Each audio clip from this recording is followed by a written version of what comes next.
Close your eyes for a moment and try to picture the world without any maps.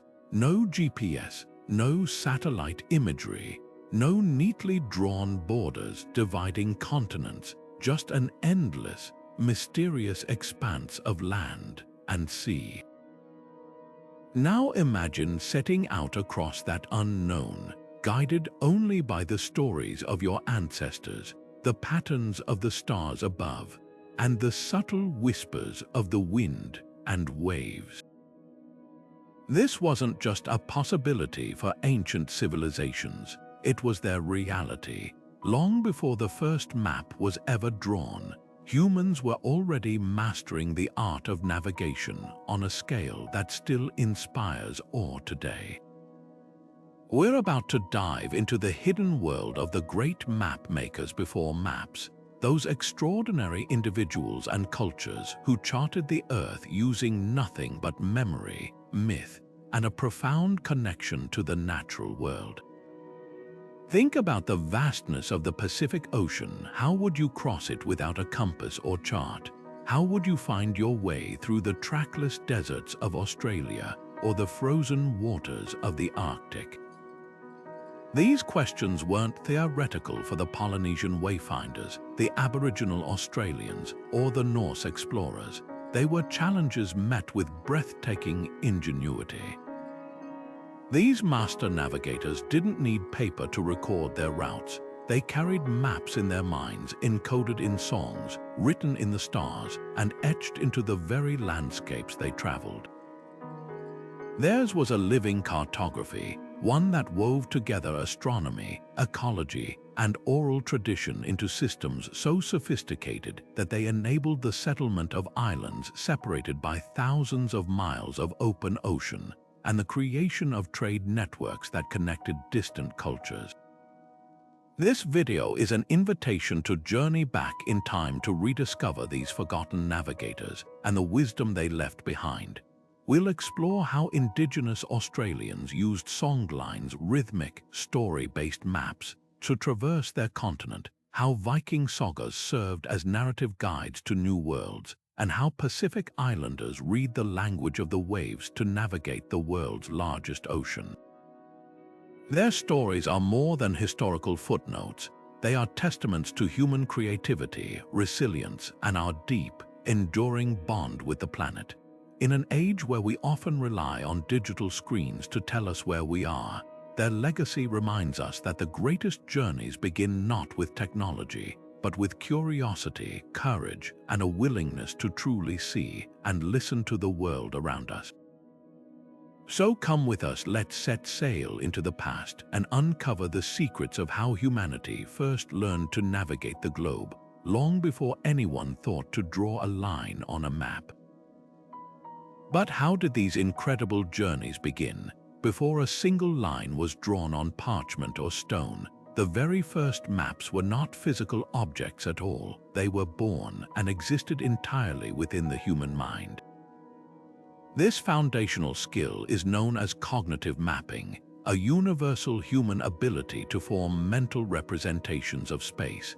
Think about your own neighborhood. You can probably navigate to the local market or a friend's house without ever pulling out your phone. You have a mental picture of the turns, the landmarks, the shortcuts. Now, expand that ability across an entire continent or a trackless ocean, and you begin to grasp the monumental achievement of ancient navigators. Their cognitive maps were not simple sketches but rich, multidimensional mental models, built layer by layer through direct experience, meticulous observation, and the stories passed down from elders.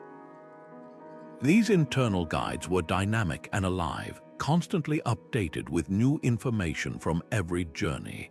A Polynesian wayfinder, for instance, didn't just see the open ocean. Their mind's eye visualized a complex highway system of intersecting swells, specific bird flight patterns at certain times of day, and the precise position of stars rising over particular islands. This mental cartography was a form of deep knowledge, where every wave and every star had a name and a story. For Indigenous Australians, this concept was elevated to an art form through what are known as songlines. These are not merely routes but epic narratives sung into existence, where the very rhythm and melody of the song describe the topography of the land, the location of a waterhole, the shape of a mountain, the turn of a creek bed. To sing the song was to mentally walk the land, step by step. The songline wove the practical need for navigation with the spiritual laws of the dreamtime, making the journey a reaffirmation of culture and creation itself. In a completely different environment, the Inuit hunters of the Arctic employed a similar mental mastery. They committed to memory the subtle and shifting architecture of the ice pressure ridges that signaled unstable areas, the specific reflectivity of ice that indicated its thickness, and the migration routes of seals and caribou that could lead to food and safe passage. Their cognitive maps were essential for survival in a landscape that was never the same from one day to the next. This form of mapping was far more than just a tool for getting from point A to point B. It was a way of encoding an entire worldview. It embedded crucial ecological knowledge, like which plants were in season or where water could be found after rains. It carried cultural values, dictating sacred sites that must be respected and stories that must be remembered. It connected every journey to a larger cosmic order, linking the traveler to their ancestors and their mythology. This profound, intimate connection between the mapper and their environment stands in stark contrast to our modern experience with GPS, which can often create a disconnect between us and the world we are moving through. The ancient art of cognitive mapping reminds us that true navigation is not just about knowing your location, but about understanding your place within a living, breathing world. But how could something as seemingly fragile as a story or a song possibly guide someone across an entire ocean? The answer lies in the incredible power and sophistication of oral traditions, which functioned not as static records but as living, breathing maps. These were dynamic systems of knowledge, meticulously crafted and refined over countless generations. They were designed to be memorable, to be carried in the mind, and passed from one person to the next through the intimate, powerful act of storytelling. Imagine a vast library where every book is a person, and every chapter is a chant that holds the secrets of the sea and the stars. This was the reality for cultures around the world. For Polynesian navigators, these living maps took the form of oli, which are rhythmic, poetic chants. An apprentice would spend years, often decades, memorizing these chants from a master navigator. A single oli could contain a wealth of navigational data, the exact sequence of stars that would rise and set over a specific island, the unique feel of ocean swells as they bent around an unseen atoll, and the seasonal patterns of migratory birds that could lead a weary crew to land.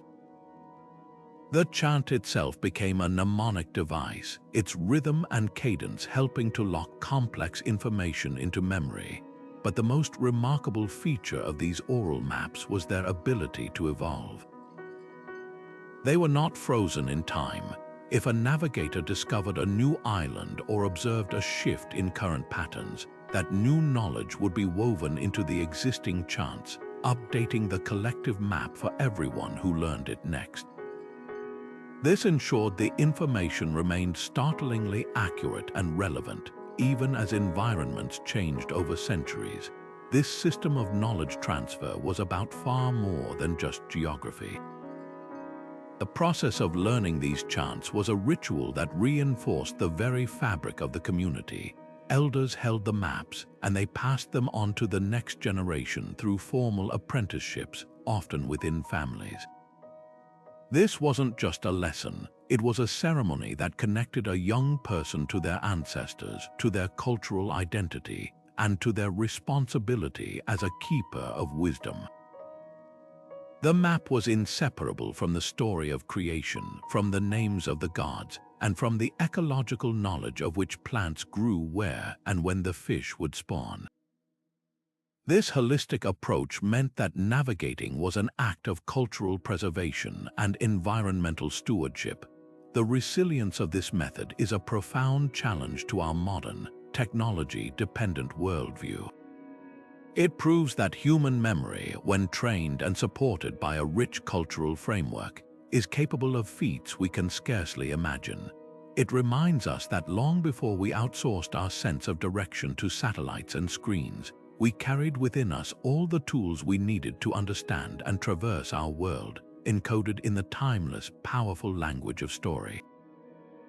And just as these mental and oral maps guided travelers across the land, a far grander and more universal map was constantly unfolding above them each night. For countless generations, the night sky was not a mystery to be solved but a trusted, dynamic guidebook, its pages written in constellations and star paths.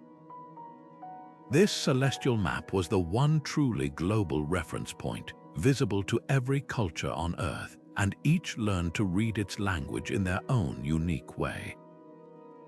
Ancient mariners didn't see a random scattering of lights. They saw a complex, rotating clockwork of constellations, planets, and bright individual stars, each with a name, a story, and a specific navigational purpose.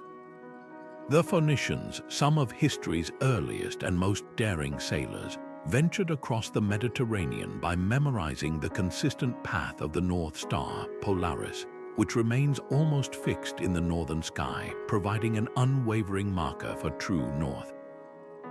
This same star guided Norse explorers on their treacherous voyages across the North Atlantic. But for true open ocean wayfinding, no one developed a more sophisticated system than the Polynesians. Their mastery of the stars represents one of the pinnacles of human achievement in navigation. They conceptualized the horizon not as a flat line but as a circular compass, meticulously divided into 32 distinct houses or sectors. Each of these houses was the designated rising or setting point for a specific key star. A navigator would know that when a certain star, like Arcturus, rose in its specific house, it pointed the way toward the Hawaiian Islands. If that star was not visible, they simply moved to the next star rising in the adjacent house, maintaining their course through an endless, rotating celestial sequence. Beyond this star compass, they employed another brilliant technique using what are known as zenith stars. These are stars that pass directly overhead at a specific latitude. A navigator knew that the bright star Sirius, for example, passed directly over the islands of Fiji. So, by sailing north or south until Sirius was directly overhead, they could be confident they had reached the correct latitude and then simply sail east or west along that imaginary line until land appeared. This required an immense library of astronomical knowledge stored entirely in memory. In the vast, silent expanse of the desert, Bedouin traders used a similar celestial logic. They traversed the featureless sands by following sequences of stars, like the distinct three-star belt of Orion, which they called the String of Pearls, using its predictable movement to maintain a steady course through the night. This knowledge was never purely scientific. It was deeply woven into mythology and spirituality. The stars were ancestors, gods, and heroes. In Maori tradition, the constellation of Orion is also a great canoe, and the star Vega is a precious jewel. To follow them was to be guided by the divine, turning every voyage into a sacred journey that connected the heavens to the earth. This celestial guidance system, perfected over millennia, is what enabled the greatest explorations in human history long before the invention of the magnetic compass, binding continents together through shared knowledge of the cosmos. Yet this celestial map, as vast and reliable as it was, only told half the story. The heavens provided direction, but the earth itself offered its own, more immediate and ever-changing language for those who knew how to read it. The most skilled navigators became fluent in this dialect of the natural world, interpreting the subtle whispers of wind, the complex grammar of waves, and the behavioral patterns of wildlife to fill in the details the stars could not provide. For a Polynesian wayfinder in the immense expanse of the Pacific, the ocean was never a blank, empty space. It was a textured, living tapestry of information. They learned to identify specific ocean swells generated by distant weather systems or trade winds that could act as steady guide rails across thousands of miles. When these long, regular swells suddenly refracted or bent around an unseen landmass, a skilled navigator could feel the change in the rhythm of the canoe, sensing an island over the horizon long before it was visible. The sky above the waves held its own clues. Certain types of clouds, like stationary puffy cumulus clouds gathering in an otherwise clear sky, often form over the heated land of an island. Even the color of the underside of clouds could betray the presence of a shallow lagoon, reflecting its turquoise hue in a phenomenon known as loom. But perhaps one of the most reliable biological markers was the flight of birds. Species like the Monu Oku, or white tern, which fly out to sea to fish each morning and return to land each evening, became living compasses. By observing the precise direction of these birds at dusk, a navigator could plot a course directly to their nesting grounds. This intimate knowledge transformed a seemingly featureless seascape into a well-signposted highway. In the frozen world of the Arctic, Inuit hunters employed a completely different but equally sophisticated set of skills. They could read the shape and texture of snowdrifts to understand wind history and predict stable ice from dangerous thin ice. The behavior of seals was also a critical indicator. A pattern of breathing holes in the ice could mark a safe route, while the presence of seals themselves often indicated areas of open water or abundant food sources. Their survival depended on this continuous, real-time interpretation of a dynamic and often treacherous environment. Similarly, the Bedouin nomads of the Arabian deserts became masters of reading the sands. They could discern the age and direction of winds by the shape and alignment of sand dunes, knowing that certain dune formations often preceded an oasis. They listened to the wind as it moved through different types of vegetation and watched for specific bird species that were known to stay close to water sources. This form of navigation required more than just observation. It demanded a profound empathy for the ecosystem, an understanding that every element was interconnected. A change in wind altered wave patterns which affected bird behavior, which in turn pointed toward land. It was a holistic science where the navigators saw themselves not as a separate entity moving through the environment, but as an active participant within it. This deep, symbiotic relationship with nature meant that travel was always adaptive. There was no single fixed route. The path was constantly negotiated with the elements, requiring humility, patience, and an unwavering attention to detail. In an age where we often experience the world through the filtered lens of digital maps, this ancient practice of ecological navigation reminds us of the richness of direct engagement, urging us to look up from our screens and truly see, hear, and feel the living map that is always unfolding around us.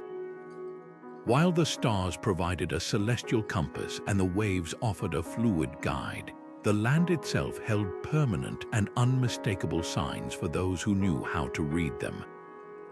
Across every continent, ancient travelers relied on the enduring features of the landscape: a distinctive mountain peak, a solitary mesa, a winding river bend, or an unusually shaped rock formation to orient themselves on their journeys. These natural landmarks served as the fixed points on a vast mental map, But human ingenuity soon took this a step further. Cultures began to enhance these natural signposts, carving and painting them with symbols that transformed the very terrain into a readable cultural document. This was the birth of a tangible cartography where the map and the territory became one. In the American Southwest, for instance, ancestral Puebloan peoples meticulously pecked spiral petroglyphs into canyon walls. To the untrained eye, these might appear as simple abstract art, but they functioned as sophisticated astronomical instruments and maps. The precise design of a spiral could interact with shafts of sunlight during solstices or equinoxes, casting shadows that marked the changing seasons, which was critical knowledge for agriculture and migration timing. Often, these same symbols were placed near hidden water sources, acting as crucial survival maps in an arid landscape. On the other side of the world, Viking explorers across Scandinavia erected massive runestones. These were far more than memorials. They were practical directional aids along well-established trade routes. Inscriptions on these stones would provide the name of the next trading post, the distance to travel, or warn of potential hazards ahead, creating a networked system of stone guideposts that facilitated commerce and communication across vast distances. This practice of inscribing the landscape reached its most integrated form in Australia, where Aboriginal communities engaged in a continuous conversation with the land through rock art. Specific symbols engraved or painted onto rock surfaces, like circles to represent waterholes, lines to indicate paths, or animal tracks to mark hunting grounds, served as permanent community-wide notations. These were not separate from the songlines, they were physical affirmations of them, a visual anchor point in the oral narrative of the journey. A traveler following a songline would not only sing the path, but also expect to see these specific carvings at certain points, confirming they were on the correct route. This fusion of art and navigation meant that every marked site was a multiplex of meaning. A single rock art panel could simultaneously function as a map, a historical record of a dreamtime event, a repository of spiritual lore, and a practical guide to resources. It wove the practical necessity of travel into the sacred tapestry of culture, ensuring that a journey was never just about reaching a destination. It was a pilgrimage through a living story, where every step taken and every landmark touched reinforced a person's connection to their ancestors and their responsibilities to the land.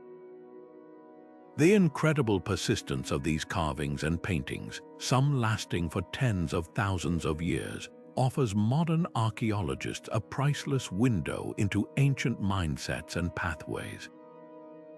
They are a powerful testament to a universal human desire not just to navigate the world, but to communicate with it, to leave a lasting mark that says, "I was here, this is what I knew, and this is how you too may find your way." This deep integration of travel and tradition finds perhaps its most profound expression in the use of memory palaces and ritual pathways, where the very act of moving through space became a sacred act of remembering. This concept transforms the landscape from a mere backdrop into an active, participatory library of cultural knowledge. The technique, known to scholars as the method of loci, is a powerful mnemonic strategy where information is mentally stored within the architecture of a familiar place. To recall a complex sequence, be it a list of stars, a genealogical line, or a detailed trade route, a person would simply take a mental walk through this palace, retrieving each piece of information from its specific, visualized location. Ancient navigators applied this principle on a grand, geographical scale, using the entire world as their memory palace. Nowhere is this more beautifully realized than in the Aboriginal Australian dreaming tracks or songlines. These are not mere paths across the continent. They are the physical embodiment of creation stories, etched into the earth by the ancestral beings during the dream time. A person journeying along a songline is literally walking the path of an ancestor, and every feature of the landscape, a waterhole, a mountain, a peculiar rock formation, is a monument to a specific event in that epic narrative. The location itself triggers the memory of the story, and the story, in turn, confirms the traveler's location and direction. This creates a perfect, self-reinforcing loop where mythology provides the map and the geography provides the myth. The journey becomes a ritual of recreation, a way of singing the world into continued existence with every step. This fusion of devotion and direction was a global phenomenon. Across medieval Europe, millions of pilgrims embarked on journeys to sacred sites like Santiago de Compostela in Spain or Canterbury in England.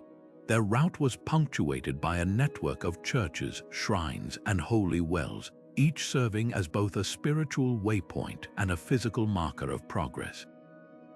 The pilgrimage was a transformative experience where the hardship of the road was itself a form of prayer, and the destination was less a place on a map and more a state of grace. The pathways they walked were infused with meaning, connecting the traveler to a community of believers that stretched across continents and centuries. The practical power of these ritual pathways is stunningly illustrated by the vast Inca road system, the Quhapac Ñan. This enormous network, stretching over 24,000 miles through the rugged Andes, was far more than an engineering marvel for trade and military movement. It was a sacred landscape. The roads deliberately connected huacas or holy sites, which were often temples, astronomical observatories, or natural features believed to hold spiritual power. For the Inca, traveling these roads was a ritual act that reinforced the authority of the state and the Sapa Inca, who was considered a living god. Messengers running these routes were not just carrying information, they were traversing a ceremonial circuit, their movement a continuous performance of religious and political power. This intricate weaving of the spiritual and the practical demonstrates that for these cultures, navigation was never a purely technical challenge. It was a holistic practice that engaged the mind, the body, and the spirit, turning every journey into a story and every traveler into a storyteller, actively maintaining the memory and the meaning of the world through which they moved. These sprawling ancient trade routes, vast arteries of commerce and culture that connected entire continents, stand as a monumental testament to human ingenuity in wayfinding. Consider the sheer scale of the Silk Road, a web of trails linking the markets of China to the bazaars of Constantinople and beyond, or the trans-Saharan routes where caravans of thousands of camels carried salt and gold across an ocean of sand. These were not simple, straightforward paths. They were complex networks that branched, converged, and crossed some of the most formidable geography on the planet. The freezing passes of the Pamir Mountains, the searing emptiness of the Taklamakan Desert, the trackless swamps of the Sahara. And yet, for centuries, merchants, pilgrims, and explorers traversed them without a single paper map to guide them. Their navigation systems were living, breathing, and carried in the mind, a sophisticated blend of celestial observation, environmental literacy, and hard-won local knowledge passed from one traveler to the next. The success of these journeys relied on a form of collective intelligence.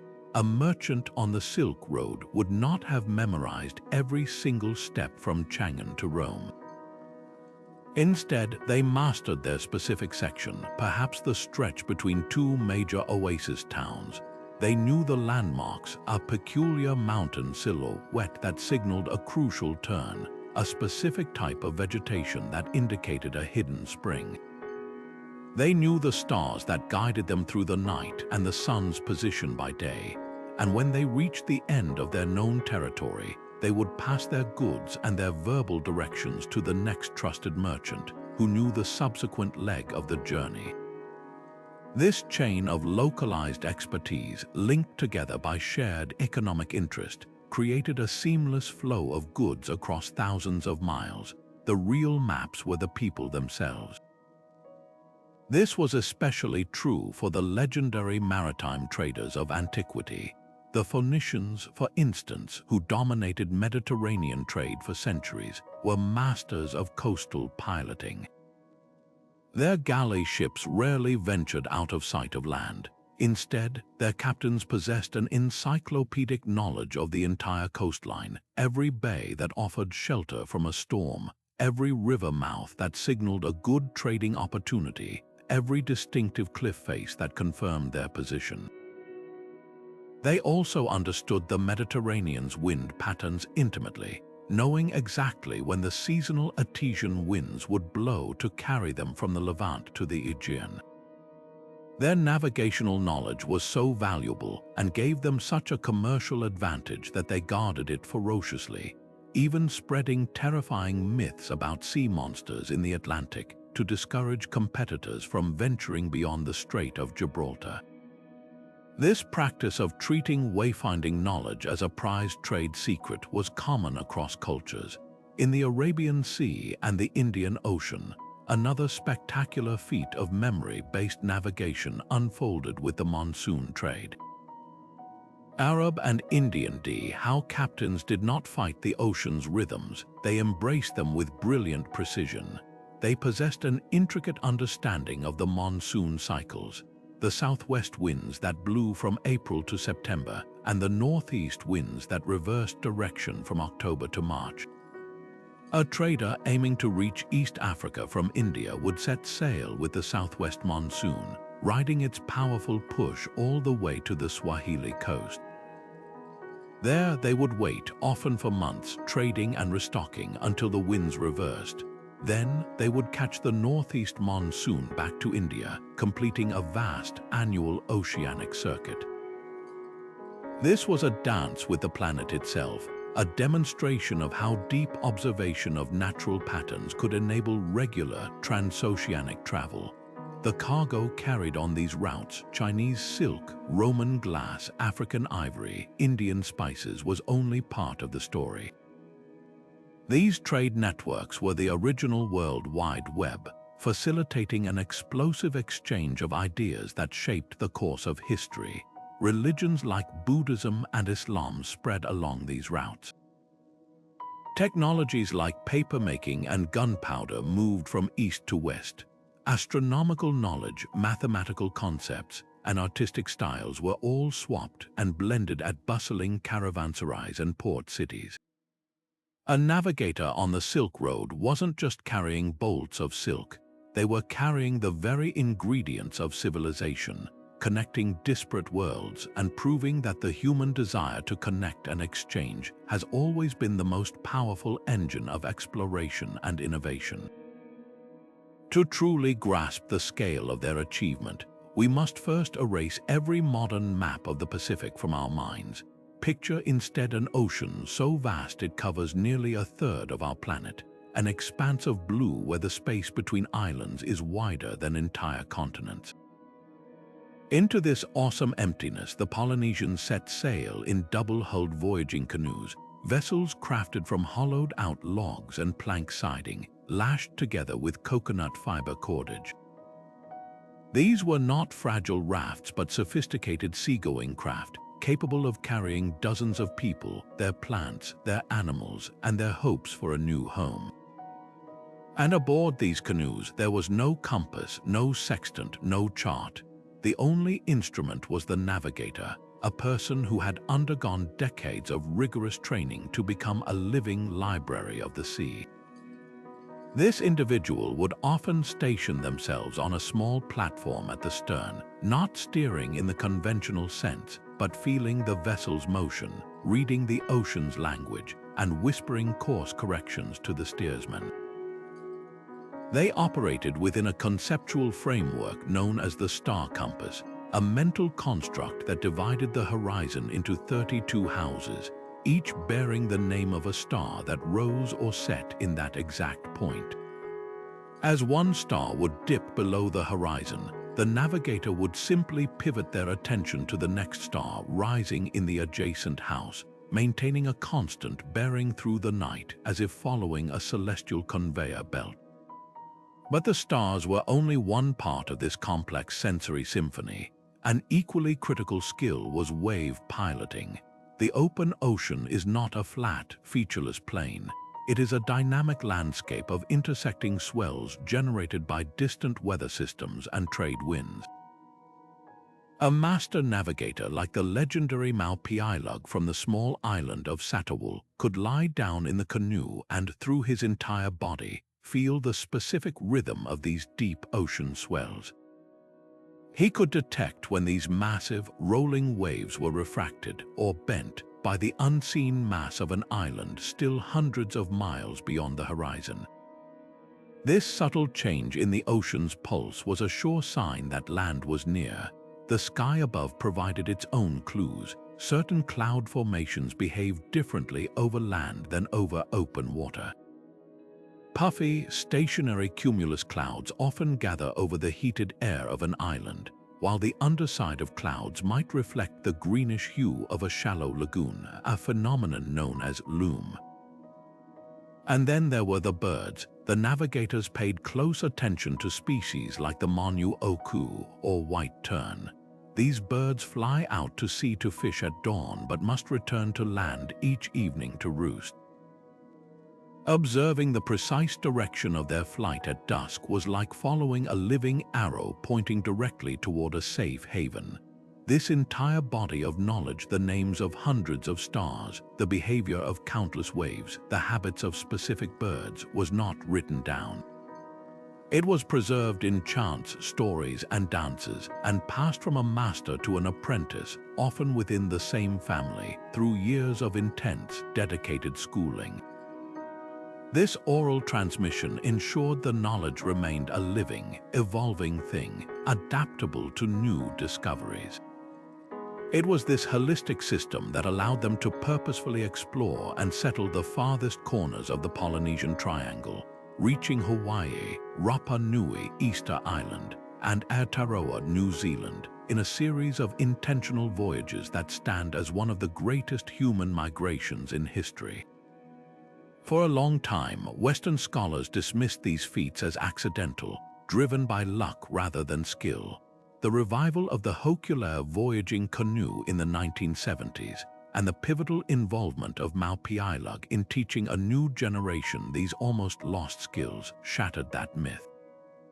The Hokula's successful voyages across the Pacific using only traditional wayfinding methods proved the deliberate genius of Polynesian navigation, restoring immense cultural pride and offering a powerful model of environmental stewardship rooted in profound observation and respect for nature. If the Polynesian wayfinders used the ocean itself as their map, then the indigenous peoples of Australia performed an even more profound act of cartography. They sang the continent into existence. This is the world of songlines, a concept so vast and intricate that it challenges our very definition of a map. Imagine a navigation system where the direction to a vital waterhole is embedded in the rhythm of a verse, where the turn of a creek is described by the pitch of a melody, and where the location of a sacred mountain is held within the story of a creator ancestor. This is not metaphor. It is a precise, practical, and deeply spiritual technology of wayfinding that has guided movement across Australia for tens of thousands of years. A songline is a sequence of verses, a long and epic song that narrates the journey of a creator being from the dreamtime, the epoch of creation, as they moved across the land forming its features. Every cliff, every waterhole, every grove of trees was created by an action in this story, and by singing the song in the correct sequence, a traveler essentially retraces the footsteps of that ancestor. The lyrics and the rhythm provide turn-by-turn directions. A change in the song's tempo might indicate the need to slow down and look for a specific type of rock formation, while a particular word in the verse might name the exact bird call to listen for, signaling the proximity of a hidden spring. The most famous example is the Seven Sisters songline. an epic pathway that stretches for over 3,500 kilometers from the central desert all the way to the coast. This songline details the journey of 7 ancestral sisters being pursued by a powerful shape-shifting being. As they fled, their dramatic story sculpted the landscape. A dip in the land was where one sister stumbled, a hillock was where they stopped to rest, a cluster of rocks was thrown by their pursuer. To follow the song is to walk in their path, with every stanza confirming your location and pointing the way forward. But to reduce a songline to mere navigation is to miss its breathtaking depth. It is a multidimensional repository of knowledge. Embedded within the melody are the laws of the people, the correct way to behave at a sacred site, the protocols for meeting other groups, the rules for sharing resources. It is a living encyclopedia of ecology, detailing the migration patterns of animals, the flowering seasons of plants, and the medicinal uses of native flora. It is the ultimate spiritual document, connecting every individual to their creation story and their responsibilities as a custodian of the land. This knowledge was not owned by any single person.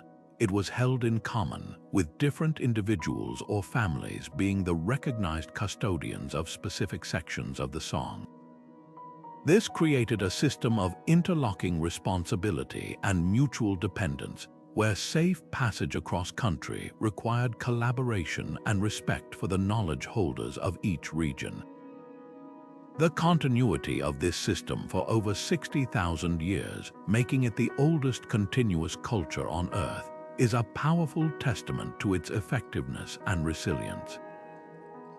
It proves that a society can thrive, manage its environment sustainably, and maintain a complex legal and spiritual framework without a single written word, relying instead on the profound, living connection between story, song, and the land itself. Today, as modern Australia grapples with challenges of land management and cultural preservation, there is a growing movement to recognize the immense value of these songlines. Aboriginal elders are working with cartographers and anthropologists to document these routes, not to be locked away in archives, but to ensure their survival for future generations and to inform contemporary conservation efforts. This ancient wisdom, written not on paper but in the very fabric of the continent, offers a radical and beautiful invitation to listen to the land, to understand that every place has a story, and that the oldest maps in the world are not stored in libraries. They are carried in the hearts and voices of the people who sing them. While the Polynesians mastered the tropical Pacific and Aboriginal Australians sang their way across the desert, another culture of legendary navigators was conquering some of the most brutally challenging seas on Earth. The Vikings, often portrayed solely as fierce raiders, were in fact some of the most pragmatic and ingenious explorers of the medieval world.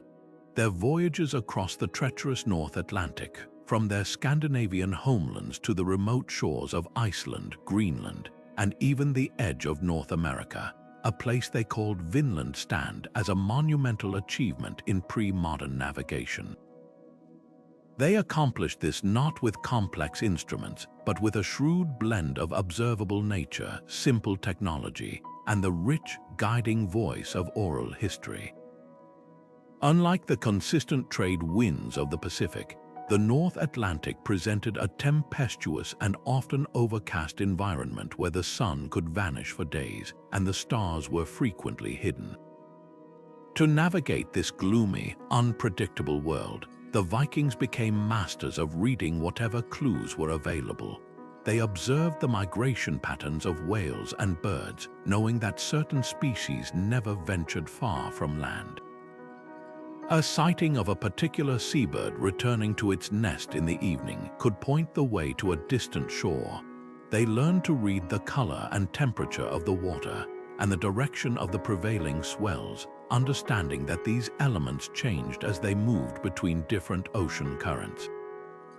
But their most fascinating tools bridged the gap between natural observation and ingenious invention. archaeologists and historians believe they used a device called a sun compass. This was likely a wooden disc with a central gnomon or pin that would cast a shadow. By marking the tip of that shadow at different times of the day, a navigator could not only find direction but also estimate latitude. This simple yet effective tool could provide a reliable bearing as long as the sun was visible. The real mystery, however, lies in how they navigated under the overcast skies that so frequently blanket the northern seas. This is where the legend of the solarstein or sunstone enters the story. Old Norse sagas mention this magical crystal, and modern science suggests it was far from mythical. A sunstone is believed to have been a piece of calcite crystal, a mineral known for its property of double refraction. When you look through a calcite crystal, you see two images.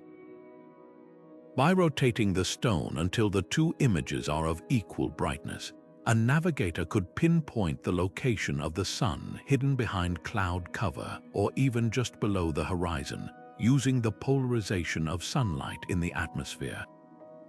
This wasn't magic, it was a brilliant application of optical physics, allowing them to find the sun's position with remarkable accuracy, even on completely gray days. Yet, even the most sophisticated tool is useless without the knowledge to interpret it. This is where the Viking sagas played a crucial role. These epic narratives, like the saga of Eric the Red and the saga of the Greenlanders, were far more than just entertaining stories recited around a long fire. They were vital repositories of navigational data passed down orally through generations before being written on vellum. The sagas are surprisingly practical. They don't just say Eric sailed west, they describe sailing for a certain number of days with a specific wind, citing particular species of birds and noting the appearance of currents that could carry drift ice. They name landmarks, a distinctive mountain, a peculiar bay, that served as crucial waypoints on the journey from Norway to Iceland and from Iceland to Greenland. These stories functioned as a verbal pilot's guide, giving subsequent voyagers a sequential list of what to expect and how to recognize their destination. What's perhaps most revealing about Viking navigation is its deeply pragmatic and adaptive nature. They were not isolated geniuses, they were keen learners from the cultures they encountered. In Greenland, they undoubtedly learned from the Inuit, who possessed an intimate knowledge of reading sea ice, weather patterns, and animal behavior for survival. During their raids and trade missions around the British Isles, they would have absorbed Celtic and Anglo-Saxon seafaring knowledge. This willingness to adapt and blend different wayfinding techniques was key to their success, transforming them from coastal raiders into true blue water explorers capable of crossing an ocean. This legacy completely overturns the simplistic image of the Viking as a mindless plunderer. It reveals them as astute observers of their world, innovative problem solvers, and participants in a wider network of cultural exchange. Their journeys, guided by the subtle glow of a crystal and the enduring power of a saga, demonstrate that the drive to explore is ultimately about the courage to venture into the unknown, armed with whatever wisdom you can carry, whether it's held in your hand or etched into your memory. This profound, interconnected way of seeing the world meant that ancient navigators didn't just use animals as tools, they entered into a form of silent partnership with them. They recognized that other species possessed an innate, finely tuned understanding of the environment that often surpassed their own. A caribou, for instance, doesn't just wander the tundra, it knows the most efficient paths through treacherous terrain, remembers the location of lichen patches under the snow, and senses the precise timing of seasonal shifts. For an Inuit hunter, choosing to follow a herd was an act of immense trust and respect, an acknowledgement that the animal was the true expert of that frozen landscape. This relationship was built on generations of meticulous observation. elders would teach the younger generations not just to track the caribou, but to interpret their behavior. The direction a herd was moving could indicate an approaching storm they were seeking to avoid. The age and composition of the group could signal the quality of the grazing grounds ahead. This knowledge transformed the nomadic hunt from a desperate search for food into a predictable, almost scheduled, migration alongside another species. This principle of learning from animal experts was applied just as effectively on the open ocean. The golden plover, or kolia, holds a special place in Hawaiian navigation traditions. These small, unassuming birds perform one of the most astonishing migrations on the planet, flying non-stop for over 3,000 miles from their breeding grounds in Alaska to the Hawaiian Islands. For Polynesian voyagers, the kolia was a living signpost. Spotting these birds at sea was a sure sign that land was near, but their utility went far beyond that. Navigators learned the exact timing of their migration, the specific altitude at which they flew, and even the slight changes in their flight patterns as they neared their destination. To follow the path of the kolia was to trust a biological compass that had been perfected over millennia of evolution. Similarly, the great migrations of whales provided a submerged roadmap for many maritime cultures.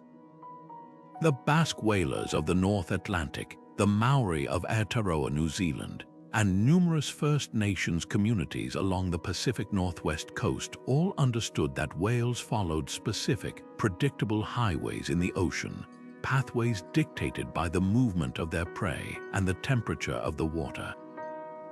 A pod of gray whales migrating south along the coast was not just a potential source of food. It was a confirmation of the current's flow and a moving beacon pointing toward known breeding lagoons. By aligning their own courses with these majestic creatures, human sailors could tap into a deep, ancient current of knowledge, riding the same oceanic pathways that whales had used for centuries. This practice of bio-navigation offers a radical shift in perspective from our modern, human-centric worldview.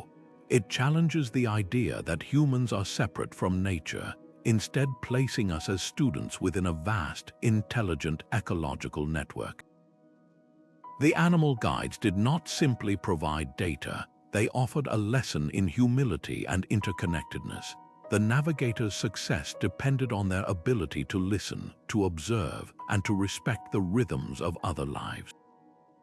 Today, this ancient wisdom is experiencing a renaissance in the most unexpected of places, modern science. Ethnobiologists are increasingly collaborating with indigenous knowledge holders to unravel the mysteries of animal migration. The traditional understanding of where caribou cross a river or where a specific whale pod feeds is providing crucial data for conservation efforts, helping to establish protected marine areas and wildlife corridors. The migratory routes preserved in oral histories for generations are now being confirmed by satellite tracking tags, creating a powerful fusion of traditional knowledge and cutting-edge technology. This collaboration proves that the old ways are not obsolete relics, but rather a vast, untapped library of ecological understanding. It shows us that the most advanced navigation system might not be in a satellite orbiting the planet, but in the collective memory of a culture that learned to read the world by walking, sailing, and flying alongside its other inhabitants. Just as the Vikings learned to read the subtle signs of whales and birds, ancient mariners across the globe developed an intimate understanding of a different kind of pathway, the invisible rivers within the oceans themselves. These were the powerful, consistent currents and the predictable rhythms of the tides, which they learned to recognize not as obstacles, but as natural highways that could carry their vessels with greater speed and safety. For a culture like the Polynesians, who viewed the ocean as a connected, living entity, these flow patterns were a fundamental part of its character. They didn't just notice the water moving, they categorized and named specific ocean swells, understanding that certain large, deep waves were generated by distant trade winds and could be relied upon as steady guides. A navigator would feel the rhythm of these primary swells through the hull of the canoe, using them like rails to maintain a consistent direction across thousands of miles of open water. Their expertise went even deeper. They learned to detect the more subtle secondary waves that were created when these primary swells refracted or bent around the mass of an unseen island. Feeling this complex interference pattern in the water was like reading a road sign that said, "Land ahead," even if that land was still well beyond the horizon. This profound tactile and visual connection to the hydrosphere turned the seemingly featureless blue desert into a detailed and dynamic map. This mastery of hydrology was not confined to the Pacific. In the enclosed basin of the Mediterranean, Greek and Roman sailors operated along well-established trade routes where understanding the currents was a matter of economic and personal survival. They relied on documents known as periplus texts, which were essentially written piloting guides. These were not maps with lines and coordinates, but detailed written descriptions of coastlines, listing port after port, the distances between them, and crucially, the local current conditions a captain could expect to encounter.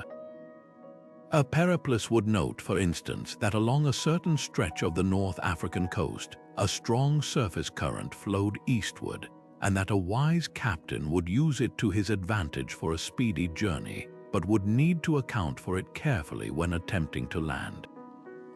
This knowledge allowed them to harness the sea's energy, much like a modern sailor uses the jet stream.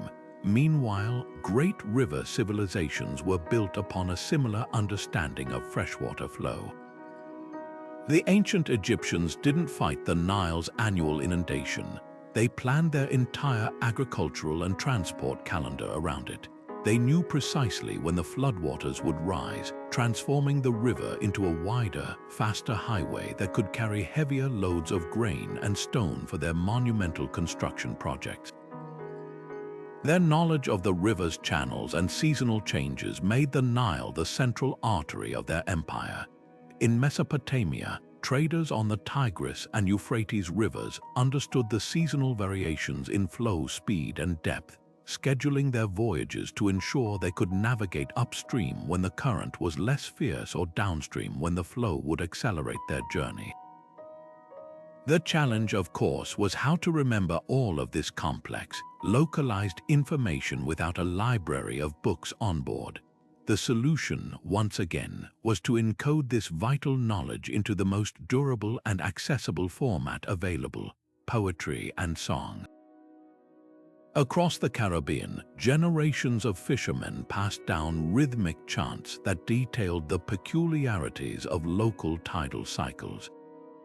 A specific rhyme might describe the exact time after the full moon when the tide would rush through a particular channel, making it navigable for deep draft boats, or warn of a treacherous whirlpool that formed when an outgoing tide collided with a specific offshore current. These weren't just songs, they were mnemonically perfect, orally transmitted nautical charts that ensured safe passage. This practice of turning environmental data into art ensured that critical survival information was preserved, easily recalled, and seamlessly passed from one generation to the next. It represents a beautiful fusion of practical science and cultural expression. Today, this ancient expertise is finding new relevance in a completely unexpected field: climate science. Modern oceanographers are now studying these traditional knowledge systems to build better models of how ocean currents are changing. The long-term observations encoded in oral histories, how a certain current has warmed, how a migration pattern has shifted, how the timing of the tides has subtly altered, provide an invaluable baseline of data that extends far beyond the era of satellite recording. This collaboration highlights a powerful truth that these ancient mariners understood instinctively, that by observing nature's rhythms and working in harmony with them, rather than trying to dominate them, we can navigate our world with far greater wisdom and grace. But beyond the visible cues of the stars and the tactile feel of the waves, ancient navigators cultivated an even more subtle sense, the art of listening deeply to the world around them.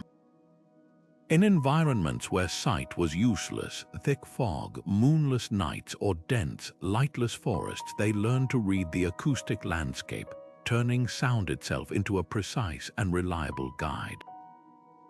This was not a passive hearing, but an active, trained interpretation of the world's sonic signature, a skill honed from childhood that could mean the difference between life and death. For the Inuit hunters navigating the shifting icecapes of the Arctic, the air was filled with crucial information. The sharp, high-pitched crunch underfoot could reveal the quality of the ice, whether it was newly formed and perilously thin or thick and stable enough to support a sled.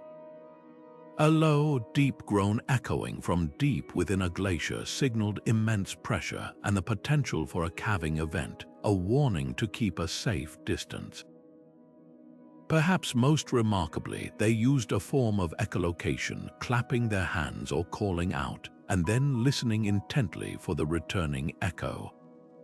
The character of that echo, whether it was sharp and quick, indicating a nearby ice wall, or muffled and diffuse, suggesting open water or soft snow, painted an auditory picture of the invisible terrain ahead, allowing them to map their surroundings through sound alone.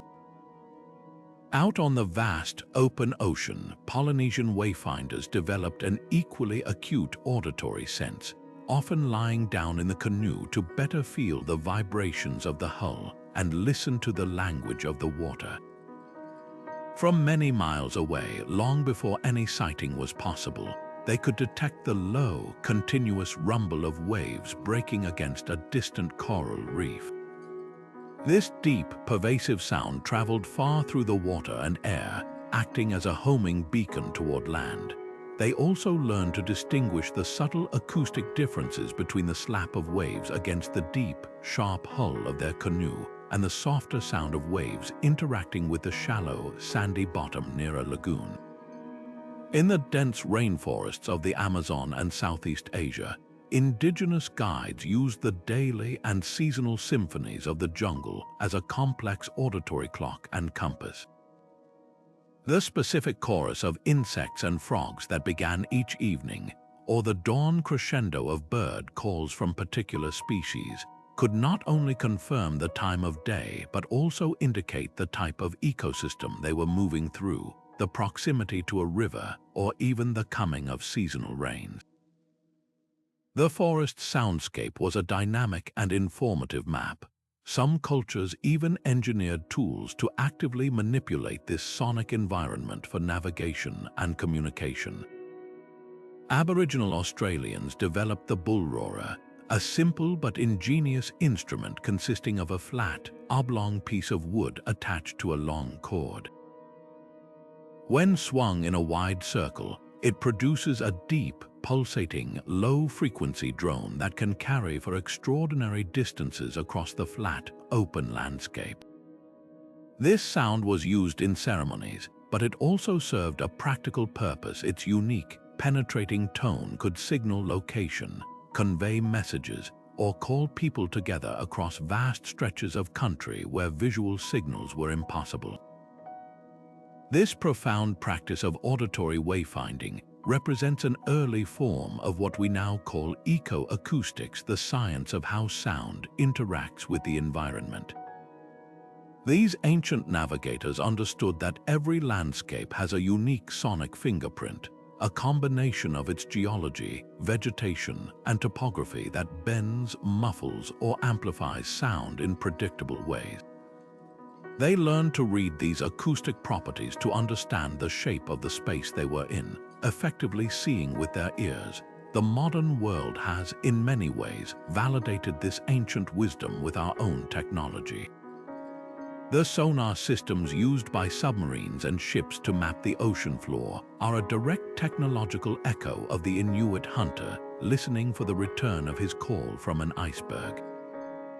Our sophisticated hydrophones that listen for whales in the deep ocean are doing exactly what the Polynesian navigator did, tuning into the low-frequency sounds that travel vast distances through water.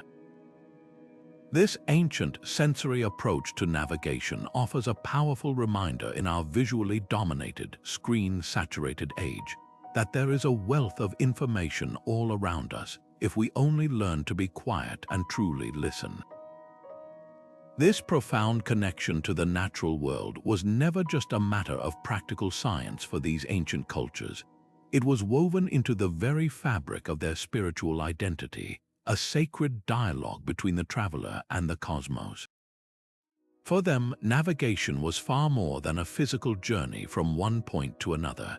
It was a ritual act, a moving prayer that connected the individual to the divine order of the universe. The sky was not a cold, empty void dotted with useful points of light, but a living, breathing tapestry of stories, ancestors, and gods. Each star held a name, a personality, and a purpose that extended far beyond its role as a celestial signpost. In Greek mythology, the constellation Orion was not merely a group of stars that rose in the winter sky. He was a mighty hunter, eternally pursuing the Pleiades, the seven sisters, across the heavens. For a mariner on the wine-dark sea, recognizing Orion's belt was not just a way to find south. It was to witness an eternal, divine drama playing out overhead, a story that gave meaning and context to their own perilous journey. This fusion of myth and astronomy provided a powerful psychological framework. It transformed the terrifying vastness of the open ocean or the trackless desert into a familiar, storied landscape. The navigator was never truly alone. They were in the company of ancestors and deities, guided by forces that were both majestic and personal.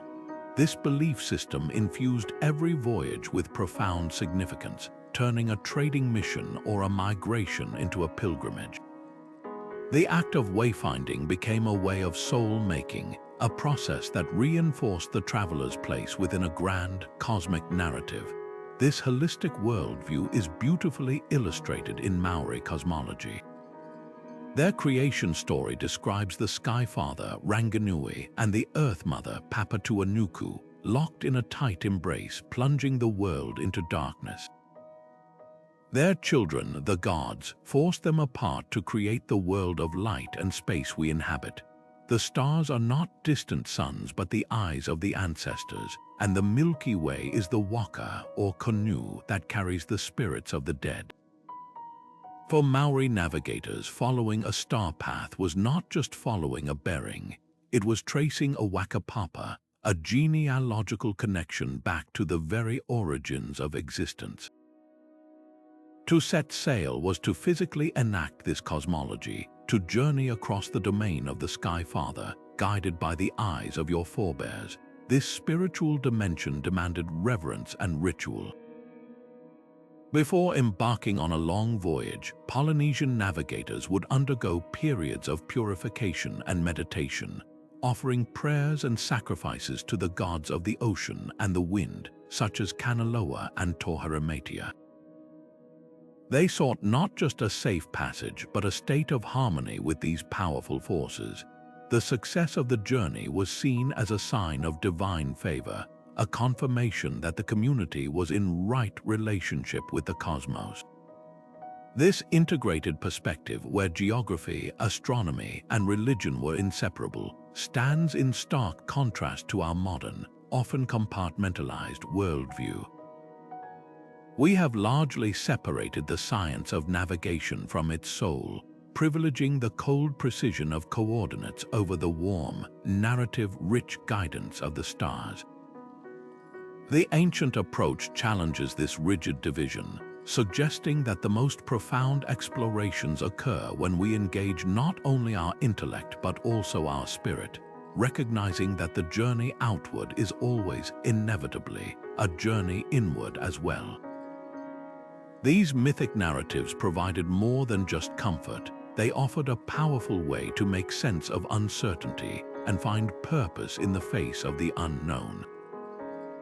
They taught that exploration was a sacred duty, a way of participating in the ongoing creation of the world.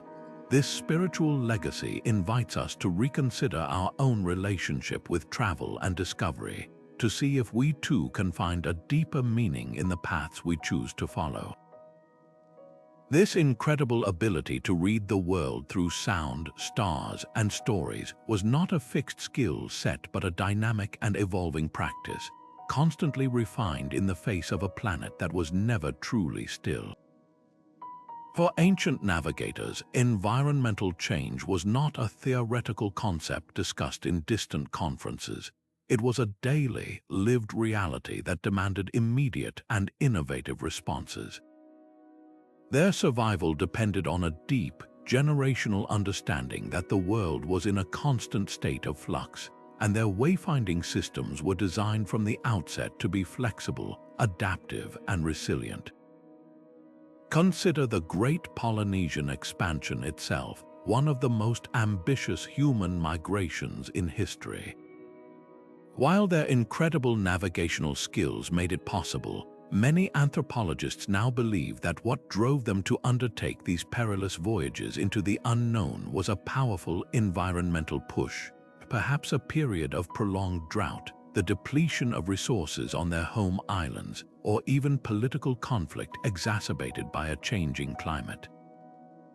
They weren't just exploring for the sake of discovery, they were actively seeking new horizons in response to ecological pressures, their wayfinding knowledge serving as the key to their very survival as a people. This meant their oral maps were never allowed to grow stale. As they discovered new islands, those new lands were immediately woven into the existing chants and stories, updating the collective mental atlas for all navigators who would follow. A star path that once led to a known island might be recalibrated to point toward a new settlement, or a newly observed pattern of bird behavior would be given a name and integrated into the teaching songs. This was a living, breathing data stream, constantly updated by the latest observations of each generation of voyagers. We see this same adaptive genius in the Arctic, where the Inuit have thrived for millennia in one of the most volatile environments on Earth.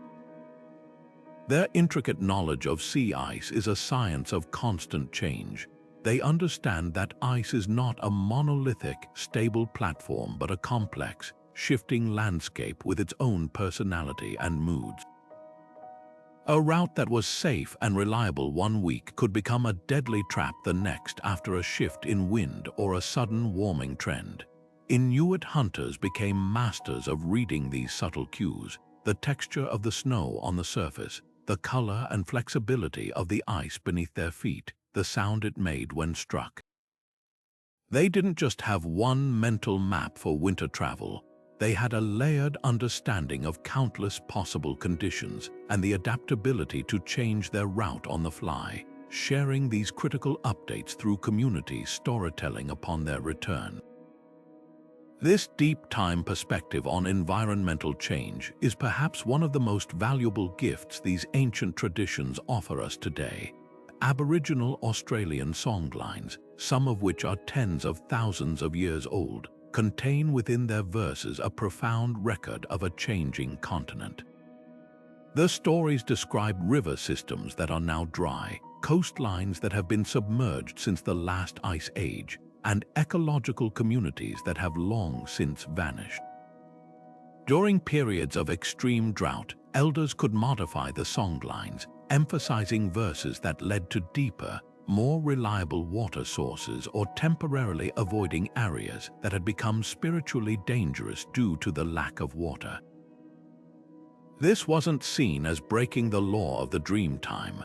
It was understood as working with it, applying ancient wisdom to meet new challenges. This historical record, encoded in narrative and ceremony, provides a baseline of environmental data that stretches back far beyond the reach of modern scientific instruments. Today, as we grapple with a global climate crisis, scientists and policymakers are increasingly turning to this indigenous knowledge for insights.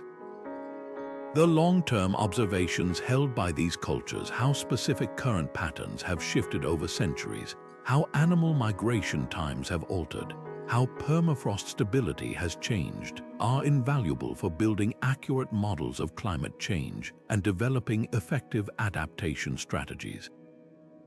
This collaboration underscores a crucial lesson these master navigators understood all along. True expertise isn't about dominating nature or imposing a rigid plan upon it. It is about cultivating a profound relationship with the environment, characterized by humble observation, respectful engagement, and the wisdom to adapt gracefully when the world inevitably changes around you. Their legacy teaches us that the most sophisticated navigation system is not one that ignores change, but one that learns to dance with it. Yet for all the power held in memory and story, there was an undeniable human urge to make the internal external, to take the intricate maps of the mind and give them a tangible form. This was the dawn of physical cartography, a revolution that began not as a replacement for cognitive wayfinding, but as its powerful complement. In the great administrative centers of early complex societies, the bustling cities of Babylon, the philosophical schools of Greece, the imperial courts of China, the need to manage resources, plan military campaigns, and tax distant territories created a demand for a new kind of record.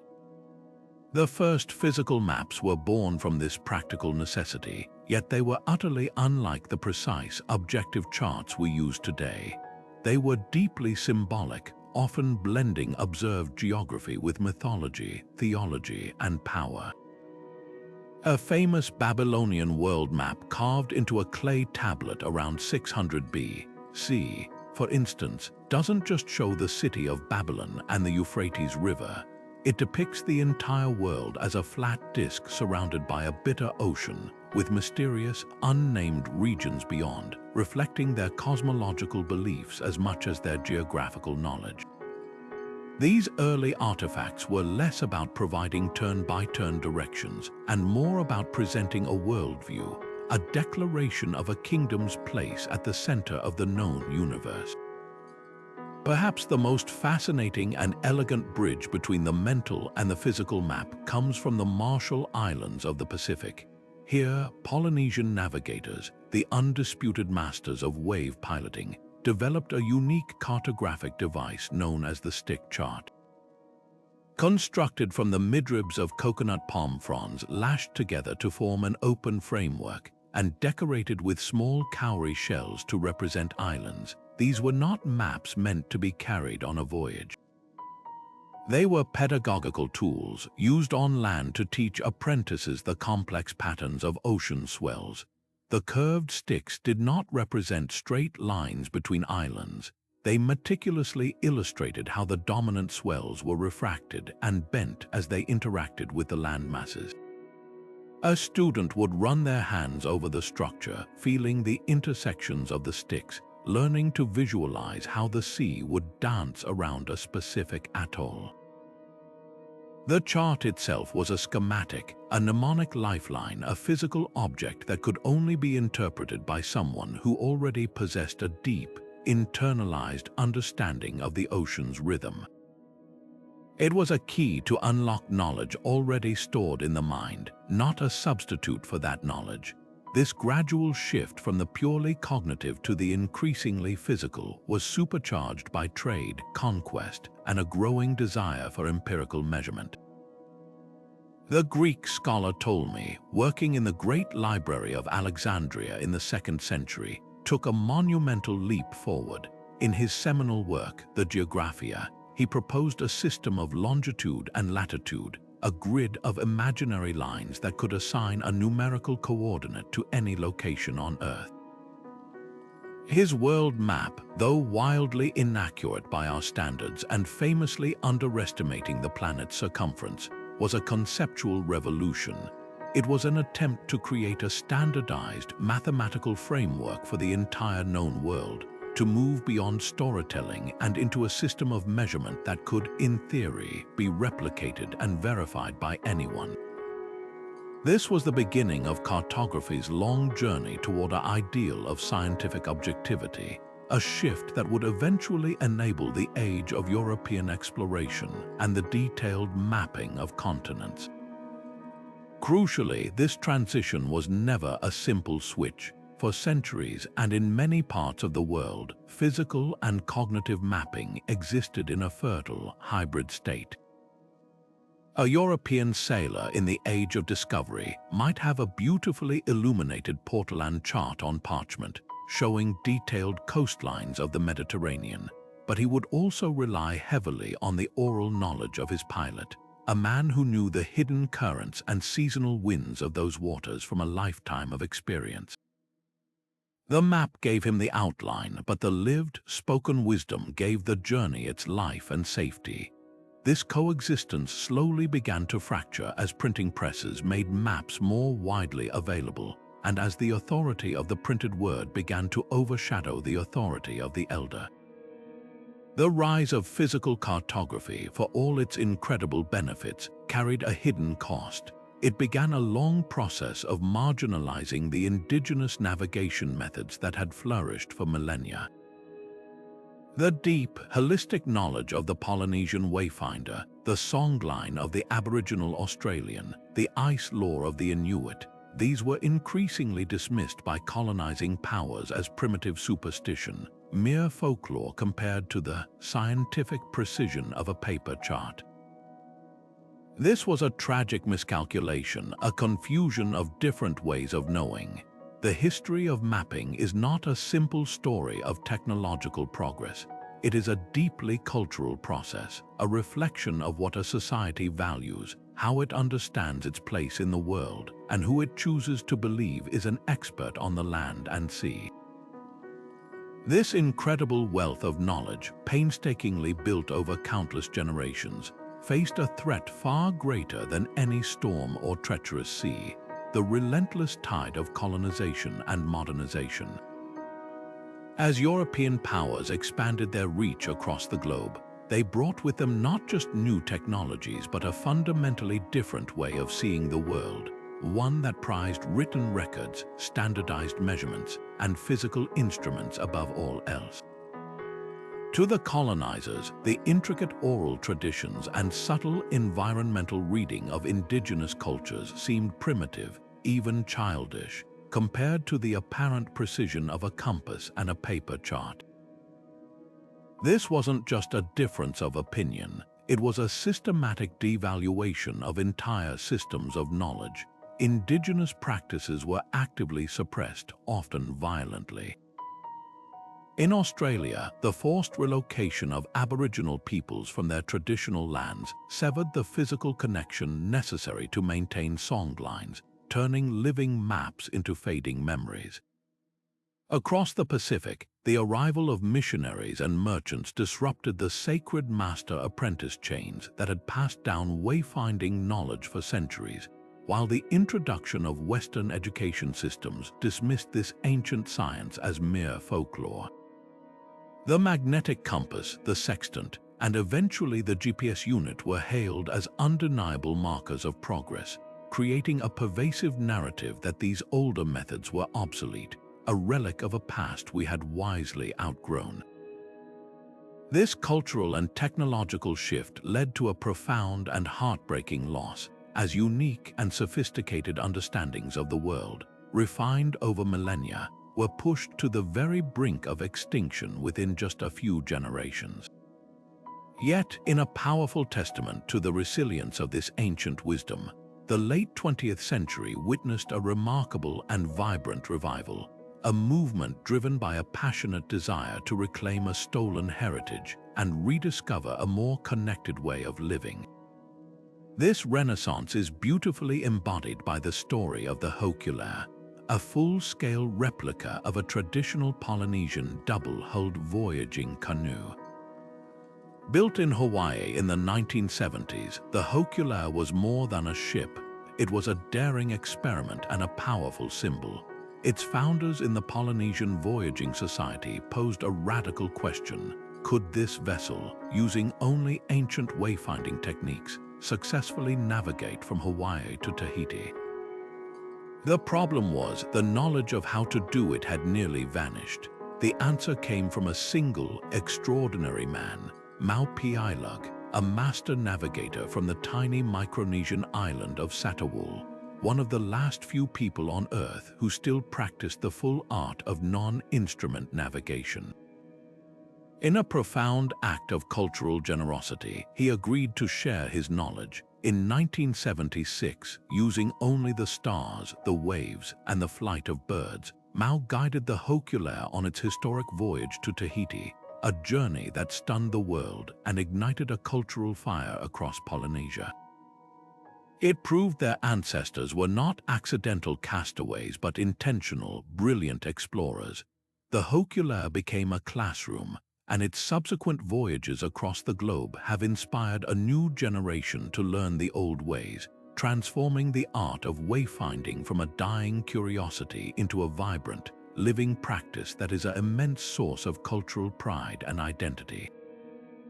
This revival is not about rejecting modern technology outright, but about finding a powerful synergy between ancient wisdom and new tools, creating a dialogue across time.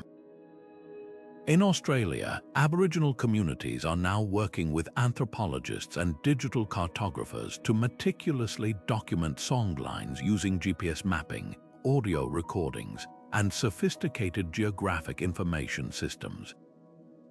This might seem like a contradiction, but it is a brilliant strategy of preservation. By translating these oral pathways into digital formats, they are creating durable records that can be used in land rights cases, shared with younger generations in schools, and employed by park rangers to manage the landscape in accordance with traditional ecological knowledge. The digital map does not replace the sung map. It serves to protect and validate it, ensuring its survival in a modern context. Similarly, scholars from fields like ethnobotany, archaeology, and oceanography are increasingly entering into respectful collaborations with Indigenous knowledge holders, recognizing that these oral histories contain vast datasets about animal migration, historical climate patterns, and sustainable resource management that Western science is only beginning to appreciate. This collaborative spirit is challenging the very notion of progress as a linear path, suggesting instead that true advancement might mean circling back to recover vital wisdom we foolishly left behind, wisdom that holds urgent lessons for our current planetary crises. The revival of these ancient navigation traditions offers a powerful antidote to the disconnection and environmental alienation of the modern world, reminding us that the most advanced guidance system is one that connects us not just to a destination, but to the world itself, fostering a deep sense of place, purpose, and responsibility. For centuries, the sophisticated navigation methods of ancient cultures were often dismissed by the Western world as myth, legend, or mere luck. The idea that someone could find a speck of land in an ocean of millions of square miles without instruments seemed implausible, a romantic story rather than a historical fact. But in a powerful reversal, contemporary science is now using its most advanced tools not to debunk these traditions, but to validate them, revealing a depth of empirical understanding that existed long before the formal scientific method gave it a name. This isn't about proving these methods worked to the people who used them. They already knew that. It's about building a bridge of respect between different ways of knowing, using the language of modern physics, archaeology, and satellite technology to translate ancient genius into terms the modern world can finally understand and appreciate. Take the incredible skill of Polynesian wave piloting, a concept that once seemed almost supernatural to outsiders. How could a navigator sense an island over the horizon? The answer lies in the complex physics of swell refraction. Modern oceanographic studies have confirmed that the deep, rolling swells generated by distant weather systems behave predictably when they encounter a landmass. The island acts like a rock in a stream, bending the waves around it.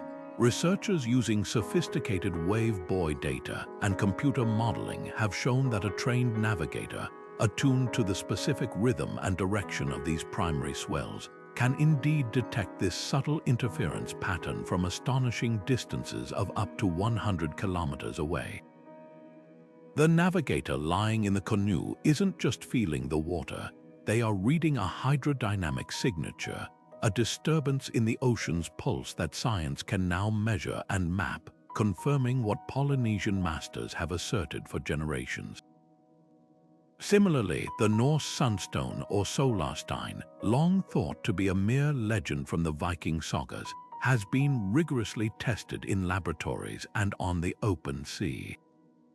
Physicists have demonstrated that crystals like cordierite or Iceland spar, common in Scandinavia, possess a property called birefringence. When you look through such a crystal and rotate it, the light splits into two beams. By finding the orientation where these two beams are of equal intensity, you can pinpoint the direction of the sun's polarized light in the sky, even when it is completely obscured by cloud cover or fog. Experimental archaeologists have taken replicas of these sunstones on voyages, proving they can determine the sun's position with a degree of accuracy that would have been more than sufficient for Viking sailors to maintain their latitude during transatlantic crossings. A mythic tool has been reborn as a proven scientific instrument. On land, the validation is just as compelling. In the Australian outback, anthropologists and Aboriginal elders have embarked on collaborative projects, using GPS devices to track the precise routes taken by hunters following traditional songlines. The results are breathtakingly precise. The paths walked today, guided solely by the ancient songs, align perfectly with the described routes, accurately identifying water sources, sacred sites, and specific landmarks that have been used for navigation for tens of thousands of years. This isn't guesswork, it's a highly accurate oral geospatial system.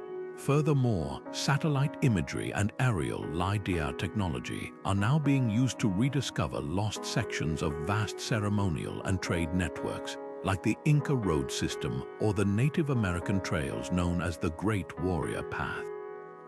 Features described in oral histories and previously unknown to modern cartographers are being revealed from space, proving these stories are not just tales but precise historical and geographical records.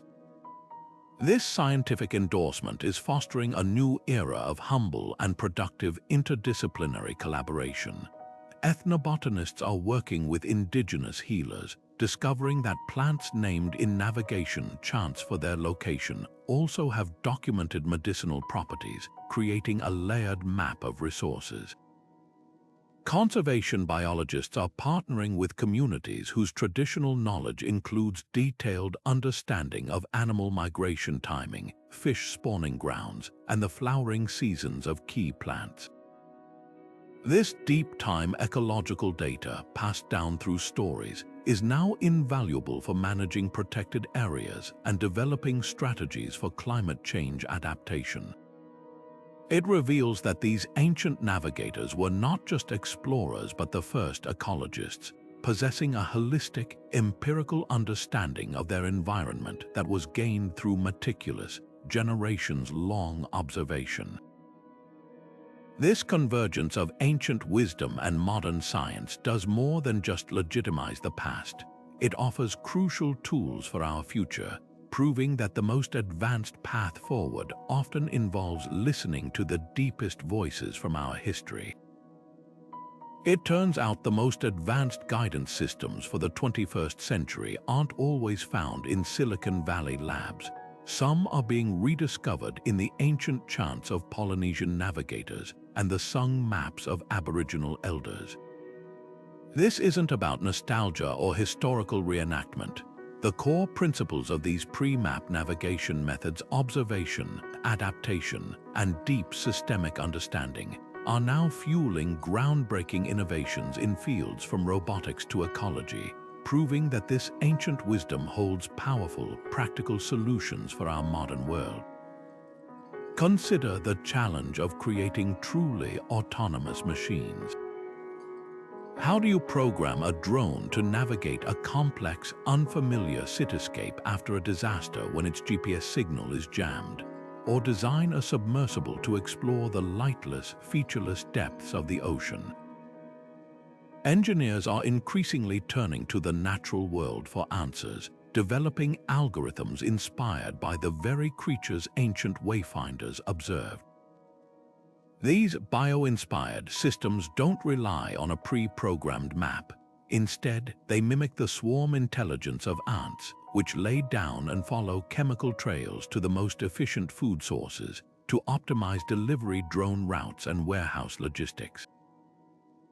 They emulate the sophisticated navigation of birds, which use a combination of magnetic field sensing, visual landmarks, and star compasses to create drones that can undertake long-distance missions without constant human guidance.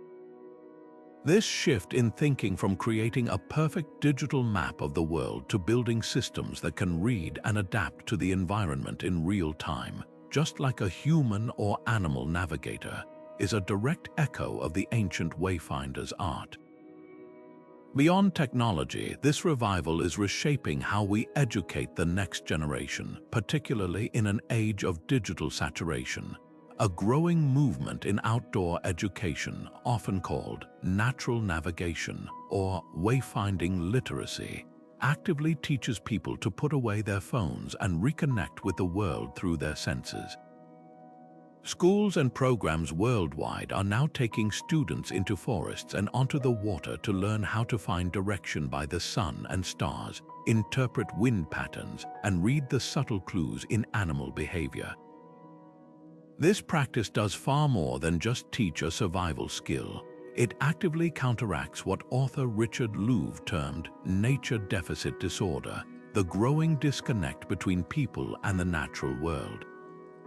By learning to navigate without a screen, individuals cultivate a profound sense of environmental awareness and personal confidence. They develop the navigator's mindset, patience, keen observation, and the resilience to handle uncertainty. This isn't about rejecting technology, it's about building a more balanced relationship with it, ensuring we never lose the fundamental human ability to find our way on our own. Perhaps the most urgent application of this ancient knowledge is in the fight to protect our planet's fragile ecosystems. For decades, Western conservation models often operated with a fences and fines approach, creating protected areas that sometimes excluded the very indigenous communities who had managed those lands sustainably for millennia. Now, a powerful paradigm shift is underway, one that recognizes indigenous knowledge as a critical data set for effective environmental management. In Australia, government park rangers are increasingly working alongside Aboriginal elders to map and manage fire-prone landscapes using knowledge embedded in songlines.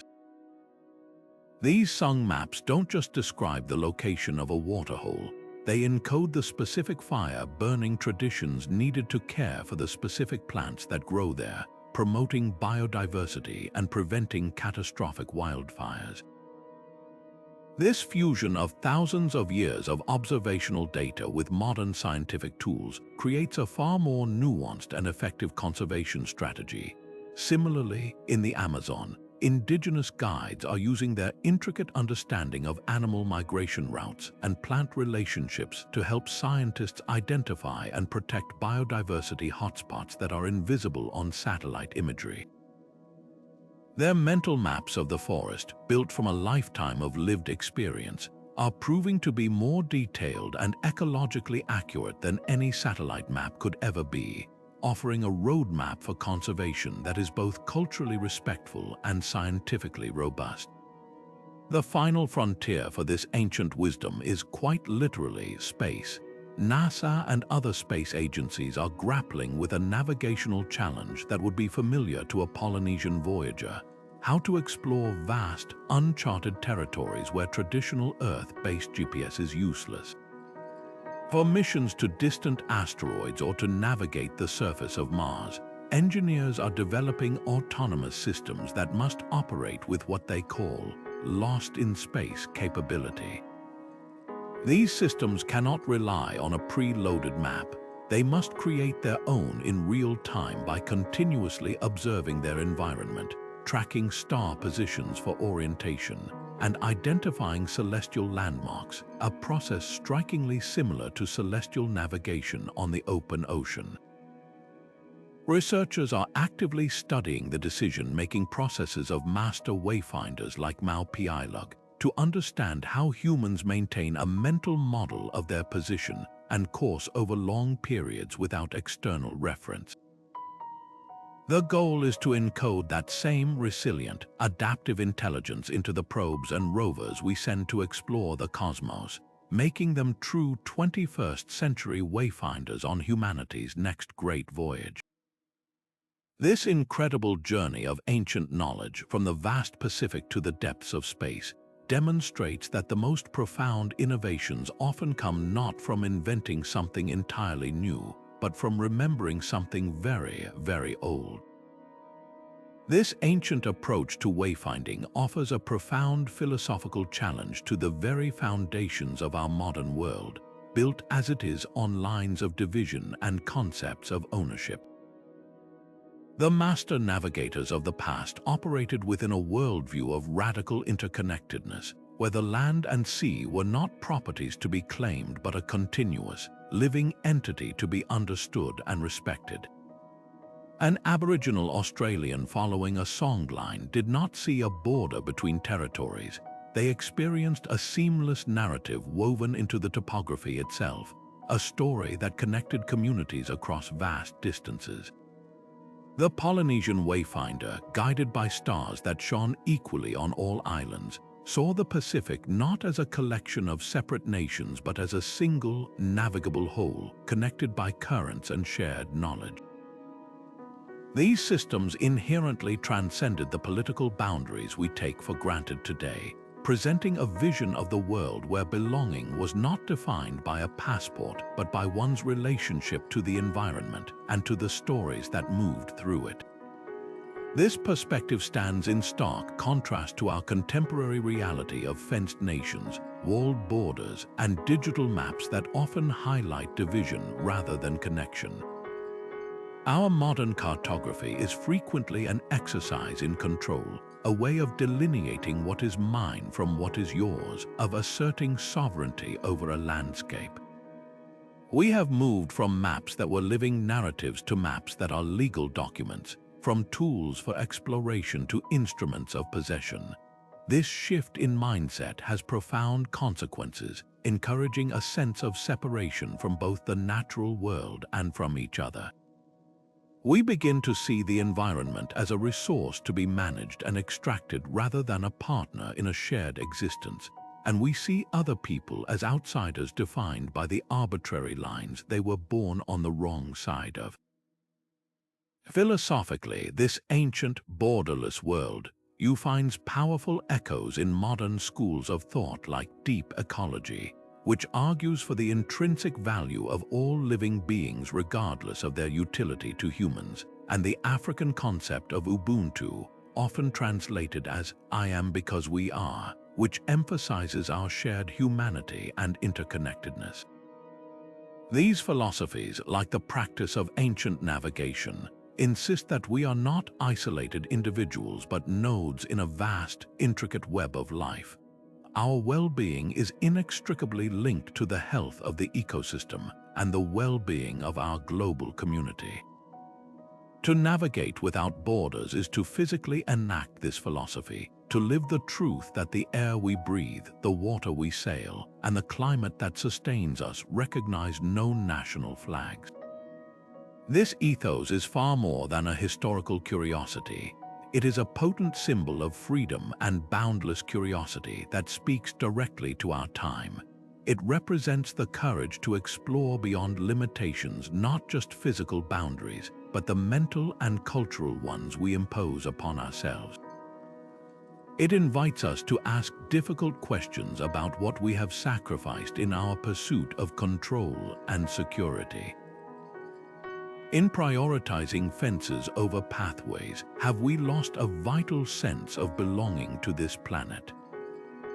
Have we traded a rich, participatory relationship with the world for the sterile comfort of a predetermined route on a screen?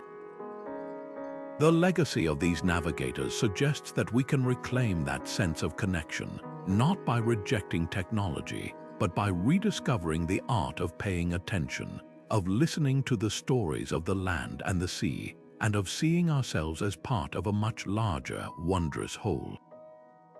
This ancient wisdom offers a compelling vision for a more inclusive and sustainable global community, one charted not by lines of division, but by pathways of relationship.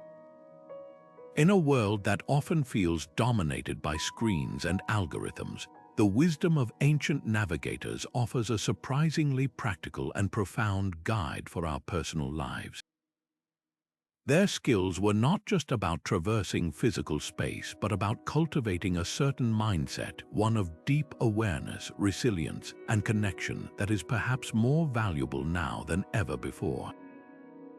At its core, this is an invitation to re-engage with the world directly, to trade passive consumption for active participation. Think about the simple act of walking. For most of us, it's a means to an end, a way to get from point A to point B, often accompanied by headphones and a downward glance at a phone. But imagine walking as an ancient navigator would, or as an Aboriginal tracker still does today.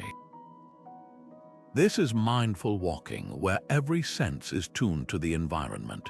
You notice the way the light filters through the trees at a certain time of day, indicating direction. You register the change in the sound your footsteps make, suggesting a shift from soil to rock that might be noted in a songline. You observe the types of birds and the direction of their flight.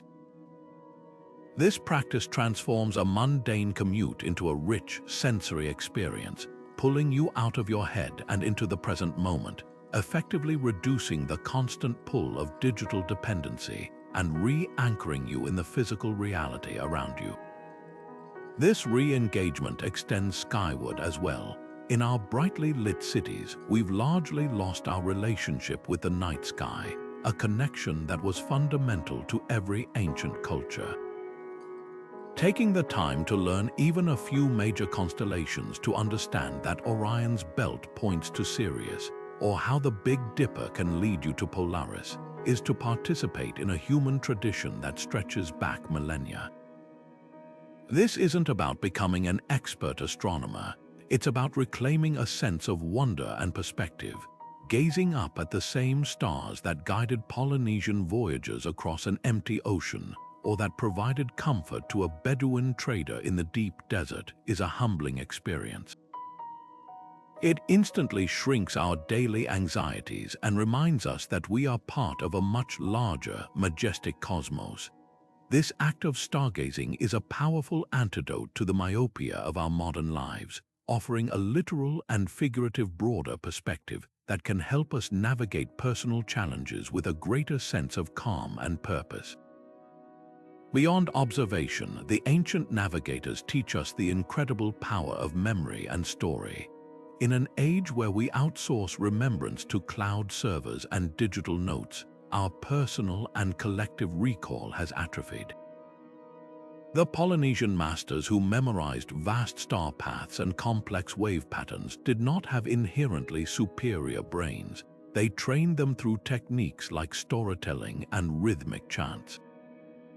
We can incorporate this into our own lives by consciously choosing to share family histories, to tell stories about our personal journeys, and to listen to the oral histories of others. This practice does more than just preserve facts. It embeds knowledge with emotion and context, making it far more durable and meaningful. Sharing the story of how your grandparents met, or the tale of a personal failure and subsequent recovery, is a way of creating modern-day songlines. These narratives become the maps that guide our families, imparting values, building resilience, and fostering a sense of identity and continuity that is essential for navigating life's inevitable uncertainties. And it is in confronting that uncertainty where the ancient navigator's mindset becomes most vital. Setting sail into the open ocean with no guarantee of finding land required a breathtaking leap of faith, but it was a courage tempered by skill and adaptability. They understood that the journey would not follow a straight line. They would have to adjust to shifting winds, unexpected currents, and storms. We face our own metaphorical open oceans every day, a sudden career shift, a personal loss, a global pandemic. The modern urge is to seek a guaranteed GPS-like route, to eliminate all risk and uncertainty. But the ancient way is to embrace it, to understand that not all variables can be controlled, and that true growth often lies in the detours. By adopting this mindset, we foster creativity and resourcefulness. Instead of freezing when our carefully laid plans fall apart, we learn to look for new signs, to read the subtle clues, and to trust in our ability to find a way forward, even if it's not the way we originally intended. This approach transforms challenges from terrifying threats into adventures of problem-solving, making us more agile and confident in the face of an unpredictable future. Ultimately, the greatest personal lesson is that the destination is not the sole point of the endeavor. For the navigators, the journey itself was a sacred act, a time of learning, reflection, and relationship building. The weeks spent at sea in a voyaging canoe were not just a gap between ports. They were where knowledge was tested, where community was solidified, and where character was forged. When we become overly fixated on outcomes, the promotion, the finished project, the retirement goal, we miss the richness of the daily process. The navigator's mindset encourages us to find value in the questions themselves, not just the answers, to appreciate the skills we are building along the way, and to cherish the connections we make with fellow travelers. It reminds us that a life well navigated is not one that simply arrives at a predetermined point on a map, but one that is fully present for every wave, every star, and every story encountered along the way, transforming our own modern complexities into a meaningful and purposeful journey.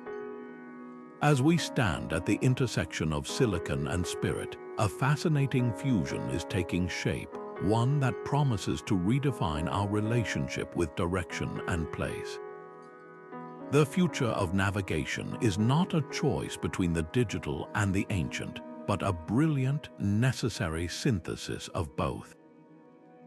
Imagine pointing your smartphone at the night sky, but instead of a generic star map, your screen illuminates with the specific constellations and stories from a local indigenous tradition, overlaying the Polynesian star compass or the Maori tale of the great canoe directly onto the cosmos above you. This is already happening. Augmented reality apps are being co-developed with Aboriginal elders to teach users how to read the land through the lens of songlines, transforming a hike through the Australian outback into a walking lesson in deep history and ecology. These digital tools are becoming vessels for oral tradition, ensuring that this irreplaceable knowledge is not locked away in archives but is actively used, learned, and respected by a new generation. This isn't about replacing the profound experience of learning from an elder under the stars. It's about creating a gateway to that experience, a first step that can inspire someone to then seek out the deeper, human-to-human transmission of knowledge that has always been its true lifeblood. This collaboration is proving vital in our most pressing global challenge, understanding and adapting to climate change. For decades, scientific models have relied on instrumental data that, while precise, often only stretches back a century or so. Now, climate scientists are actively seeking out the long-term environmental observations embedded within indigenous navigation knowledge. The migration timing of caribou remembered in Inuit stories, the historical patterns of monsoon winds encoded in Arabian How Captain Chants, the descriptions of now submerged coastlines in Pacific oral histories. These are not just stories. They are dense, qualitative data sets that extend our understanding of environmental cycles back thousands of years. By integrating this deep time perspective, scientists can create far more robust and accurate models to predict future changes. This partnership treats indigenous communities not as subjects of study, but as essential colleagues, recognizing their navigational wisdom as a critical scientific resource for crafting a more resilient future for everyone. Yet, this exciting fusion also raises urgent and complex questions about ethics and ownership. For too long, indigenous knowledge has been extracted and exploited without permission or benefit to its creators. The very act of digitizing a songline or a star path risks turning sacred communal knowledge into just another data point to be owned and sold by a tech company.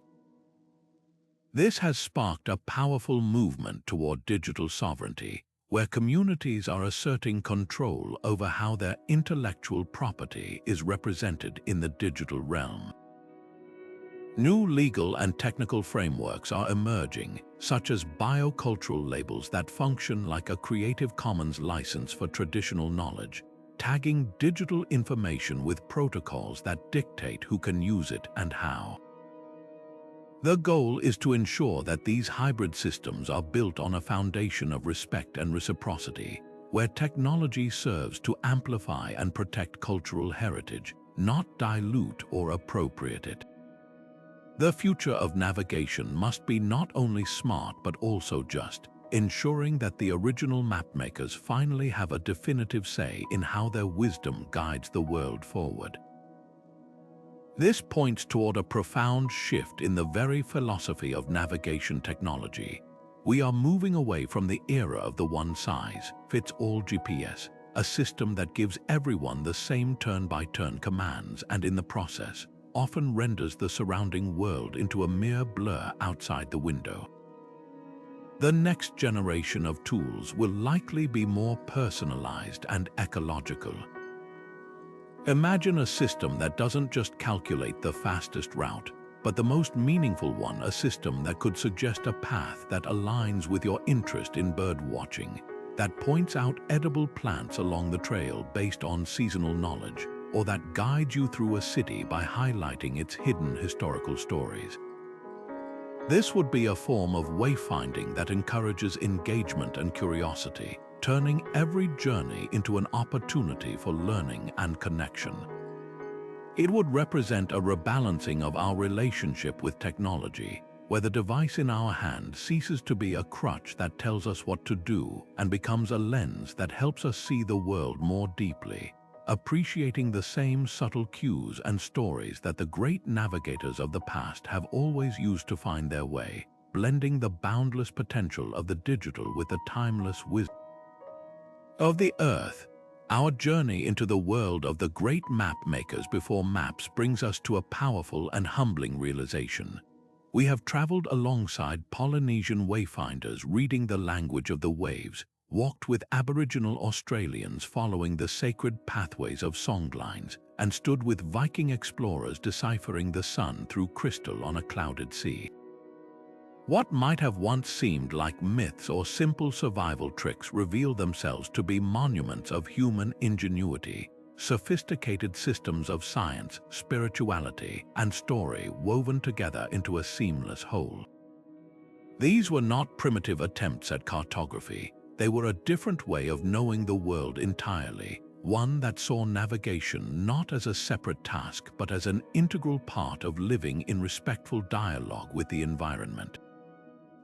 This deep, symbiotic relationship with nature, where every star, bird, and current was a teacher, offers a stark and beautiful contrast to our modern experience of often feeling separate from the world we move through. The legacy of these master navigators is not locked in the past. It speaks directly to the profound challenges we face today, from the looming climate crisis to the creeping sense of digital isolation and disconnection. Their methods teach us the irreplaceable value of acute observation, of looking up from our screens to truly see the subtle signs and patterns in the world around us. They model a radical adaptability, showing us how to adjust our course not by fighting natural forces but by learning to work with them, a lesson in resilience we desperately need as our planetary systems shift. Most importantly, they exemplify a profound interconnection, reminding us that we are not just on the land and sea but of them, and that our survival and well-being are inextricably linked to the health of the entire ecological web. This ancient wisdom provides a crucial compass for navigating an uncertain future, pointing us toward sustainability, community, and a renewed sense of belonging. Carrying this spirit forward doesn't require us to abandon our technology or set sail across an ocean. It invites us to incorporate a navigator's mindset into our own daily journeys. This could mean taking a walk without a phone, consciously observing the direction of the wind and the position of the sun. It could involve learning the name of just one bright star and the story it carries from an ancient culture. It certainly means actively supporting the indigenous communities around the world who are fighting to revive and protect these precious knowledge systems, recognizing their rights and their role as essential custodians of both cultural and ecological wisdom. It is, at its heart, a call to be more present, more curious, and more respectful travelers on this planet, understanding that the most important destinations are not just places on a map, but deeper connections to our history, to our environment, and to each other. Thank you for joining this exploration into the mysteries of history. We would love to hear your thoughts in the comments below. What aspect of ancient navigation fascinated you the most? And if you enjoyed this journey, please subscribe for more adventures into the forgotten corners of our past.